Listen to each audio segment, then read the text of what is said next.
নমো নমঃ শ্ৰীমদ্ ভগৱত গীতামৃত। আজি শ্ৰীমদ্ ভগৱত গীতাৰ সাংখ্যযোগ নামৰ দ্বিতীয় অধ্যায়ৰ ৩৩ সংখ্যক শ্লোকভাগী হৈছে এনেধৰণৰ। অথ স্বেত তমিমং ধৰ্মং সংগ্ৰামং ন কৰিষ্যসি ততঃ সধৰ্মং কীৰ্তিং সহিতা পাপম অবাপ্স্যসি। অৰ্থাৎ এই শ্লোকভাগীৰ বক্তা হৈছে ভগৱান শ্ৰীকৃষ্ণ। শ্লোকভাগীৰ অসমীয়া ভাৱাৰ্থ হৈছে এনেধৰণৰ। পাছে যদিহে তুমি এই ধৰ্মযুদ্ধখন নকৰাকৈ থাকা, তেতিয়া তুমি নিজৰ ধৰ্মীয় কৰ্তব্য পৰিহাৰ কৰাৰ লগে লগে যোদ্ধা হিচাপে নিজৰ যশকীৰ্তিও হেৰুৱাবা আৰু পাপহে আৰ্জিত কৰা যেন হ'ব। অৰ্থাৎ যেতিয়া যুদ্ধক্ষেত্ৰত অৰ্জুনে যুদ্ধ নকৰোঁ বুলি কান্দি পেলাই দিছিল আৰু সমস্ত আধ্যাত্মিক গুৰুৰ ওপৰত অৰ্পণ কৰিছিল, সেই প্ৰসংগত ভগৱান শ্ৰীকৃষ্ণই অৰ্জুনলৈ উক্ত বিশিষ্ট শ্লোকভাগীৰ অৱতাৰণা কৰিছে। প্ৰসংগক্ৰমে উল্লেখ কৰিছে অৰ্জুন এজন বিশিষ্ট শ্ৰেষ্ঠ যোদ্ধা, যাৰ বীৰত্বৰ কোনো সন্দেহ নাই, কিয়নো তেওঁ ভগৱান শিৱৰ দৰে ডাঙৰ ডাঙৰ যোদ্ধাকো জয় কৰিবলৈ সক্ষম হৈছিল। ভাৰবী বিৰচিত কিৰাত অৰ্জুনিয়ম এখন সংস্কৃত সাহিত্যৰ শ্ৰেষ্ঠ মহাকাব্য, য'ত কিৰাত বেশধাৰী শিৱৰ লগত অৰ্জুনে যুদ্ধ কৰি তেওঁ পশুপাতৰ দৰে অন্য শ্ৰেষ্ঠ অস্ত্ৰ লাভ কৰিবলৈ সক্ষম হৈছিল।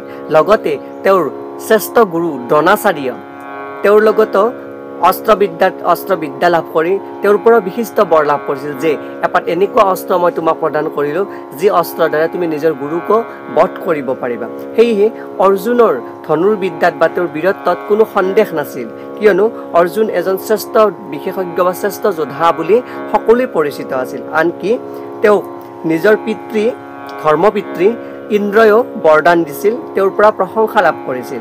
আনকি তেওঁৰ এনে ক্ষেত্ৰতো ক'ব পাৰি যে অৰ্জুন এজন বিশিষ্ট যোদ্ধা, যাৰ যুদ্ধত্বৰ যাৰ বিশিষ্টতাৰ কোনো সন্দেহ নাই, কিন্তু ক্ষত্ৰিয় হিচাপে তেওঁ যি কৰ্তব্য যুদ্ধ কৰিব লগা, সেই যুদ্ধ কৰিব লগা কৰ্তব্যত তেওঁ যদি ত্যাগ কৰে, তেতিয়াহ'লে তেওঁৰ যশকীৰ্তি লাভ কৰাতকৈ তেওঁ পাপহে কৰিব লাগিব।